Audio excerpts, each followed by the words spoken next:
eso, puedo tener una célula amacrina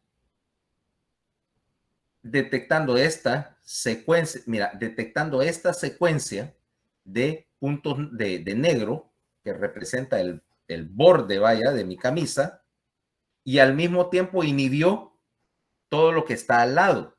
Al inhibir lo que está al lado, entonces me clarifica, me hace más notable la separación entre objetos. Por ejemplo, la separación entre, mira, mi cabeza y el fondo, porque tengo inhibición lateral ahí. El programa está haciendo inhibición lateral en esta imagen al extremo. Vamos a quitar la inhibición lateral ahora. Vamos para comparar. ¿Ah? ¿Viste? Con inhibición lateral tendrías esto y detección de borde, trabajo de las células amacrinas. Sin detección de borde, mi imagen se vuelve un poco más confusa de definir porque está mezclada o tenés que diferenciarla de todos los objetos que están detrás de mí. Okay. Entonces, con estos varios mecanismos de inhibición lateral, yo ya tengo un control de lo que está entrando a la célula ganglionar. ¿Okay? Ahora, entonces, resumiendo, dos vías. Una vía exclusiva para los bastones, vía antigua. Un bastón estimula una célula bipolar, estimula directamente una célula ganglionar. Mecanismo más crudo de la visión para detección grosera de objetos y detección grosera de movimiento. Pero necesito algo más fino. ¿eh? Entonces, vía número 2, vía para los bastones. De una célula, de un bastón a una célula bipolar que uno puede hacerme la suma de varios bastones, pasárselos a una célula amacrina y de la célula amacrina a una célula ganglionar. Mecanismos adicionales acá hacen inhibición lateral. Uno es utilizar las células horizontales que son inhibidoras para que hagan inhibición lateral y me refinen la posición de un estímulo luminoso suprimiendo los estímulos más débiles del lado, permitiéndome hacer, por ejemplo, separación de objetos, permitiendo refinar un contorno que es borroso. Agreguémoslo a un segundo mecanismo, las células amacrinas que me permiten resumir y condensar señal. ¿Okay? Ya vimos que puedo alambrar estos bastones y los conos también, porque aquí se aplica el mismo sistema para los conos, en el cual yo tengo una célula macrina que solo responde a una secuencia específica de estímulos, como ese tum, tum, tum, tum, tum, secuencia, o a la suma de varios estímulos, una suma específica, ¿ok? Solamente me detecta cuando hay 5 o 6 o cualquier cantidad de estímulos, horizontal, vertical o en cualquier secuencia. Esto me permite, 1, detección de líneas, 2, detección de movimiento en una forma más precisa, porque no solo es algo que se mueve, es algo que se mueve en una dirección específica. Luego, para los conos en particular, la célula interplexiforme que me hace regulación de la ganancia para evitar que el sistema se deslumbre y para hacer inhibición lateral mucho más fina, me permite detección de detalle. Ahora, ya tengo estos mecanismos y con esos alimento, con la señal que viene después de todo ese filtrado, alimento a las células ganglionares. Las células ganglionares que sí son, por decirlo así, el inicio del nervio óptico. Ahora, vamos acá. Vamos para adelante y veamos cómo son las células ganglionares. Bueno, aclaremos un par de cosas. De hecho, aquí esto lo voy a hacer entre otros asuntos porque tengo realmente dos tipos de células bipolares. Una célula bipolar, antes de pasar a la gangliona, una célula bipolar es una célula bipolar una célula bipolar que es despolarizante y otra que es hiperpolarizante. O sea, las dos están conectadas en la misma posición, o sea, entre el receptor y la célula ganglionar. Lo que pasa es que cuando a una le llega señal, al tipo hiperpolarizante le llega señal del bastón, esta se hiperpolariza, ¿okay? Aumenta la corriente, mientras que la otra hace lo contrario. Vos me decís, ¿por qué tengo dos células con efecto opuesto puestas en la misma posición, en el mismo sitio? Y eso es porque ese es un mecanismo de control, una relación recíproca, que después lo vamos a utilizar en el proceso visual, en la corteza visual. Primero, porque es una manera también de hacer inhibición lateral. Segundo, porque cuando tenés este mecanismo me ayuda para regular el contraste. Porque la otra cosa que tenés es que cuando una señal luminosa llega a este fotorreceptor, estimula dos células bipolares. Una es hiperpolarizante, la otra es despolarizante. Entonces me va a incrementar, como despolariza más una y la otra la hiperpolariza más, me va a aumentar el contraste, una señal la diferencial de una señal. Y esto me permite para también la detección de objetos. Por ejemplo, ¿qué pasa cuando tenés poco contraste entre dos señales luminosas? ¿Mm? Vaya, por ejemplo, ¿con qué te dijera que tenés un contraste? Vaya, serían difíciles de distinguir. Vaya, ponerle que tenés dos colores muy parecidos, ¿ok? Donde hay poco contraste. Ya, déjame buscar algo que, como de costumbre, algo que haya pintado en bajo contraste.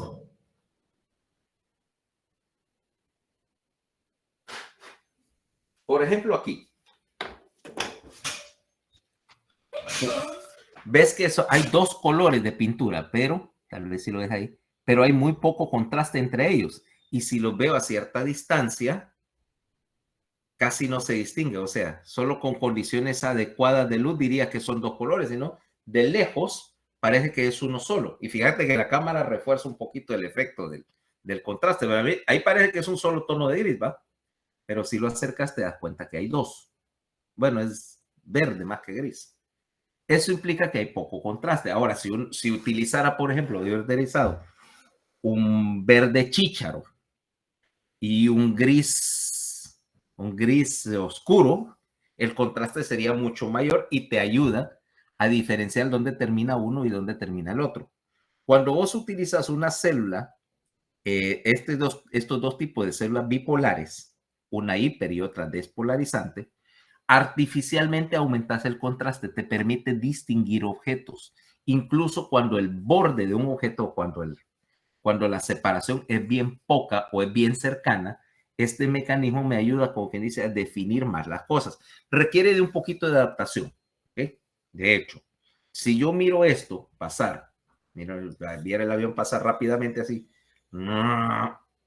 pasó tan rápido que no me dio tiempo a adaptarme, pero si yo lo detengo un instante en mi campo visual y me fijo en él, me empiezo a dar cuenta que hay separaciones acá o hay pequeños detalles, ¿vale? Hay pequeños detalles que me ayudan a percibir, a refinar mejor ese objeto, a definirlo más claramente.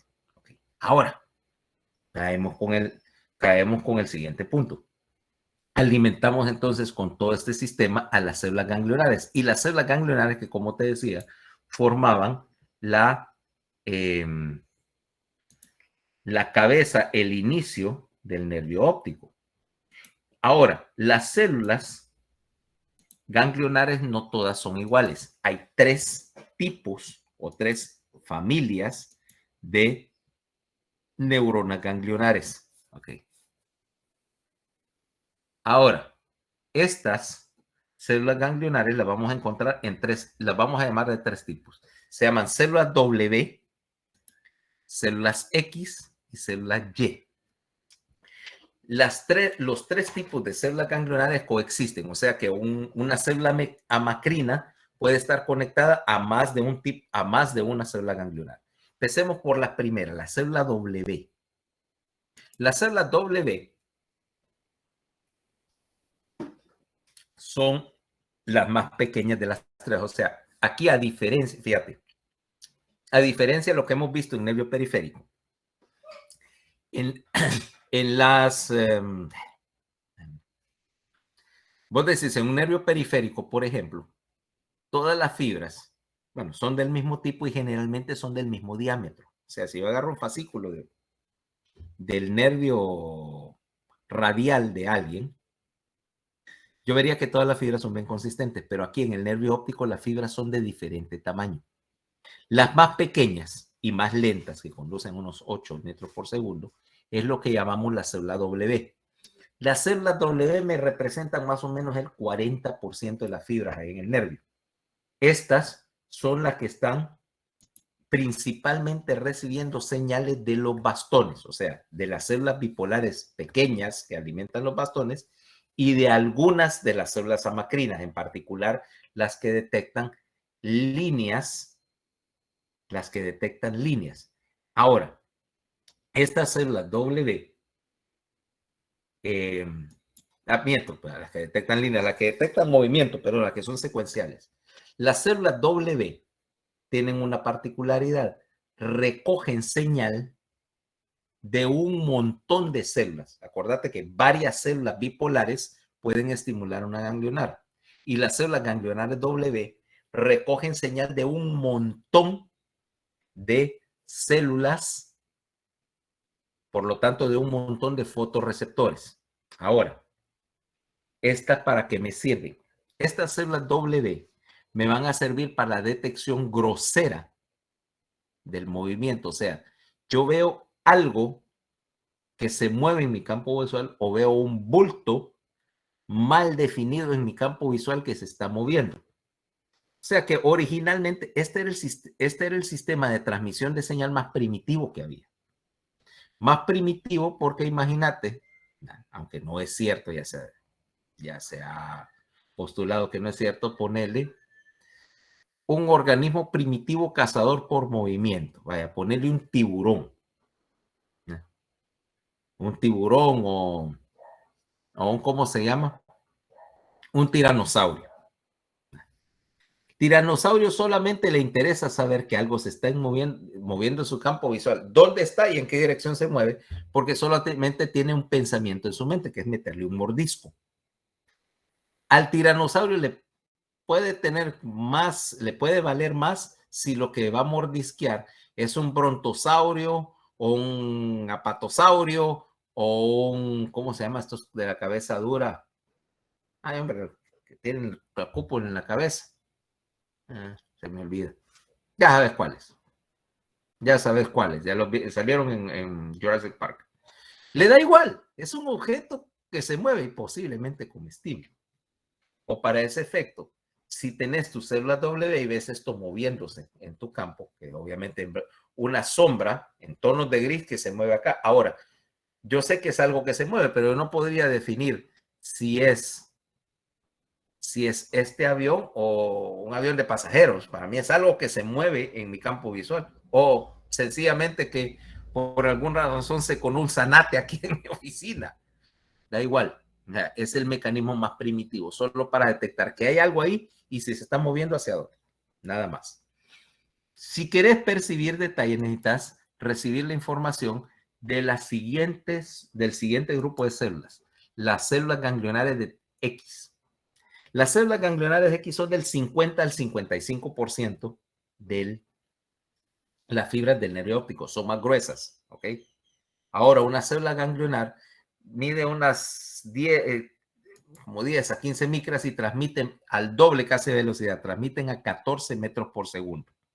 Fíjate que no son extremadamente rápidas en comparación con otras fibras sensitivas, pero aquí no te importa la demora porque el nervio óptico mide 2 pulgadas de largo, o sea que no estás perdiendo tanto.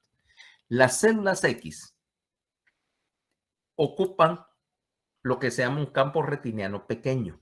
No sé, si una célula W te agarraba un pedazote así de la retina, la célula X va a ser un pedacito así, porque en este caso están conectadas primariamente a los conos, con lo cual tenés dos situaciones. Uno, el sistema de las células W no detecta color y el sistema de las células X sí. De hecho, va a alimentar a lo que vamos a llamar la columna del color en la corteza.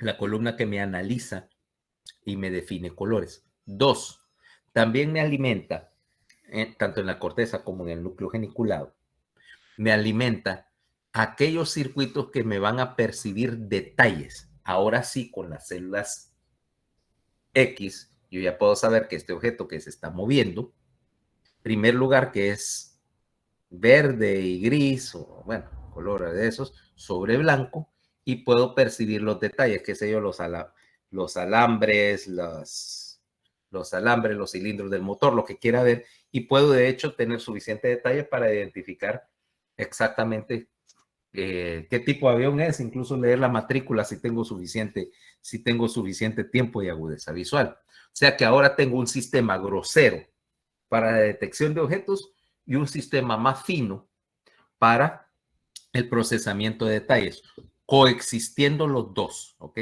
¿Por qué? Porque el sistema de las células X no trabaja en condiciones de poca luz.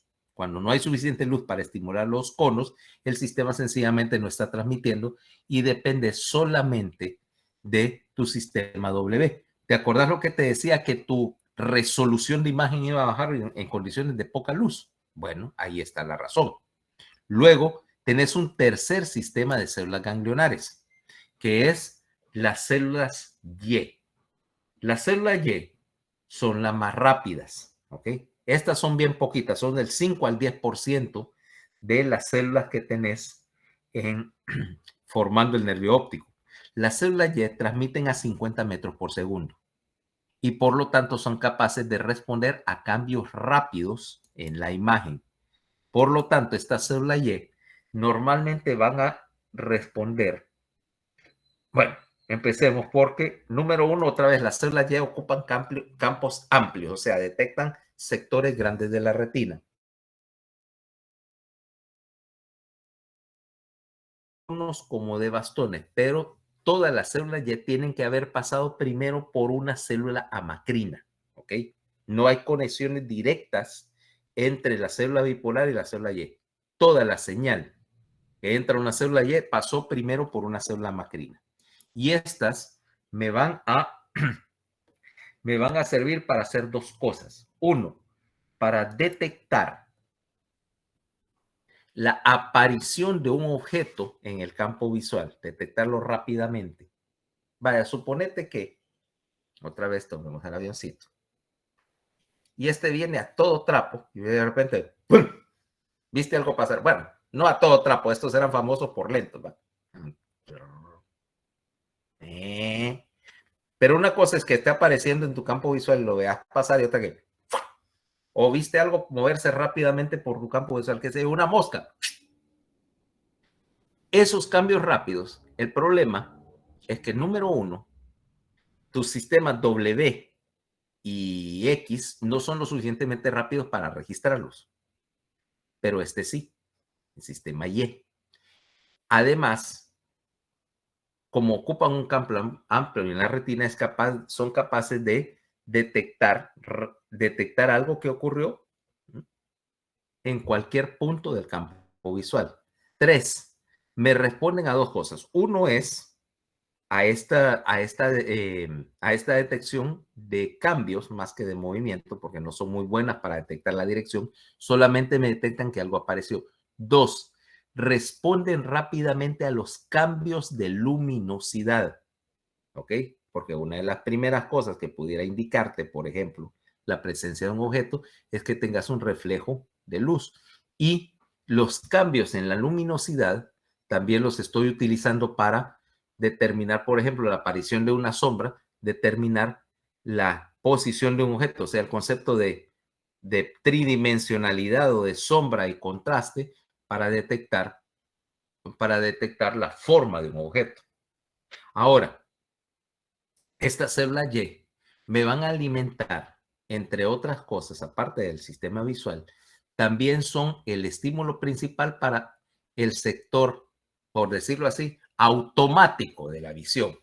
El sector que me recibe señales de esto, indicando, hay un objeto en el campo visual y lo pasa a dos sitios. Uno es al colícula superior, para, obviamente, el control de los movimientos de los ojos. Dos, a través de la ruta visual hacia la corteza parietal posterior y la corteza del campo visual frontal. ¿Para qué, Paola? ¿Para qué a la corteza parietal posterior?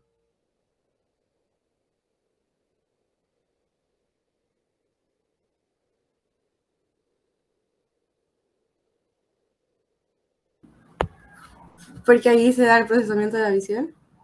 El procesamiento en particular es lo que llamamos un objeto de interés, ¿ok? Un objeto de interés. Apareció algo en tu campo visual. Entonces, en primer lugar, mandaste señal a través del sistema de célula Y al núcleo geniculado. Se la pasó al colículo para que el colículo dirija los globos oculares hacia lo que acaba de aparecer, ¿verdad? Hacia lo que es nuevo. Y una señal a la corteza parietal posterior para que analice la imagen y determine si es algo que te interesa o no.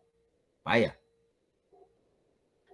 estás, qué sé yo, estás viendo pasar los carros por la calle y de repente, o estás viendo la calle y de repente aparece un carro entrando por la calle. Dirigís tu mirada y lo analizas para determinar si es tu interés, si es un carro que conoces o tal vez estabas esperando al camión del agua purificada y en ese momento, ese es el camión del agua purificada, magnífico, ¿va? Ya me hacía falta. Esa clase de interacción entre tu proceso cognitivo y la aparición de estímulos, de cosas que están saliendo a tu percepción, tenés que hacerlo de esta manera.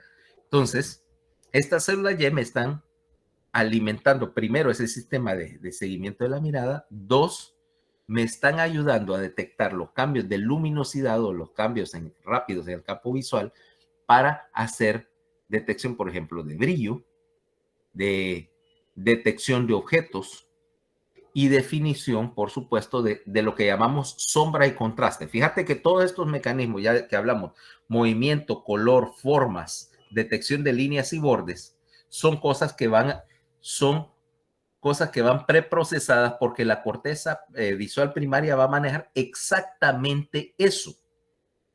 Cada uno de estos circuitos está, de hecho, alimentando selectivamente a una capa específica o un par de capas específicas en el núcleo geniculado y, a su vez, van a terminar alimentando columnas específicas en la corteza visual. O sea que ya estoy enviando un resumen o un desglose de la información visual de la retina hacia el núcleo geniculado. Entonces, hoy es que viernes. Magnífico. Ahora, para terminar, porque aquí veamos cómo funciona la inhibición lateral. Aquí hay un dibujo bien interesante.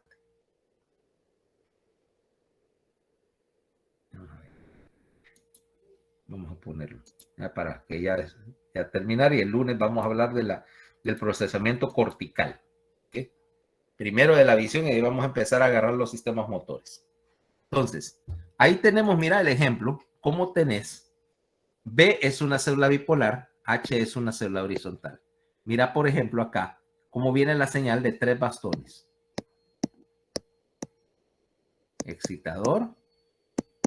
Los bastones son excitadores, por supuesto, todos los fotorreceptores. Entonces, por ejemplo, ese está pasando señal a una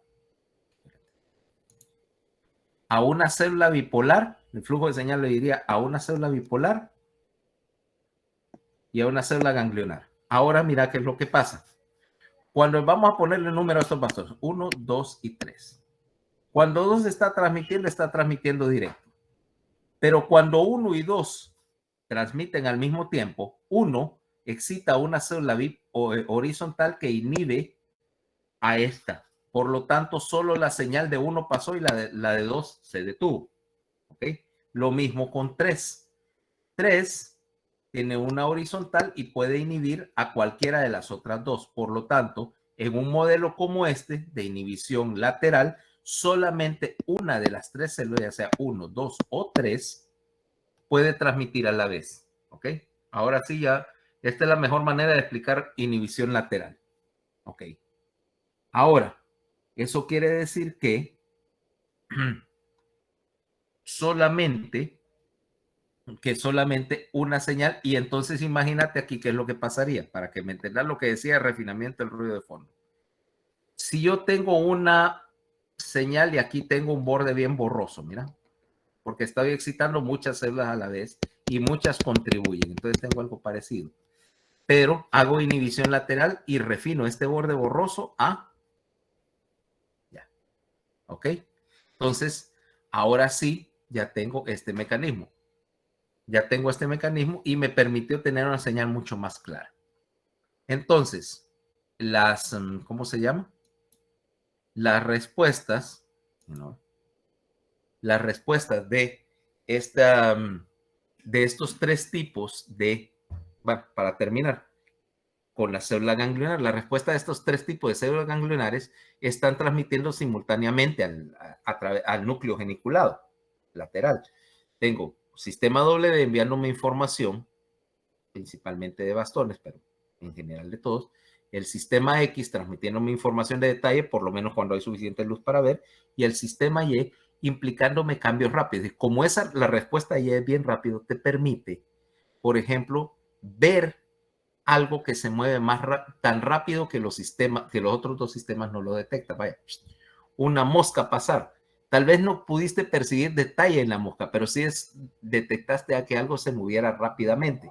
Este sistema, que es filogenéticamente más nuevo, fue particularmente útil cuando pasabas de ser un cazador, buscador de bultos como un T-Rex y, por ejemplo, ya ibas a hacer, por ejemplo, como un cazador, como un humano que es un cazador que percibe detalle y que debe ser capaz de ver algo que, por ejemplo, no sé, el conejito que estabas cazando de repente solo movió una hojita de hierba, ahí está escondido. Esa clase de cosas. Los tres sistemas están alimentando al mismo tiempo. ¿Qué alimentan? Es lo que vamos a ver el lunes. O sea, cómo la distribución de estas señales llega a puntos específicos en el núcleo geniculado y en la corteza. De hecho, vamos a hablarlo. De lo que menos vamos a hablar es de la corteza visual secundaria, porque eso ya lo vimos. Pero sí tenemos que analizar cómo trabajan las células W, X y Y en el cuerpo geniculado. Ese es el tema del lunes. ¿Preguntas hasta ahora? No, pero por mi parte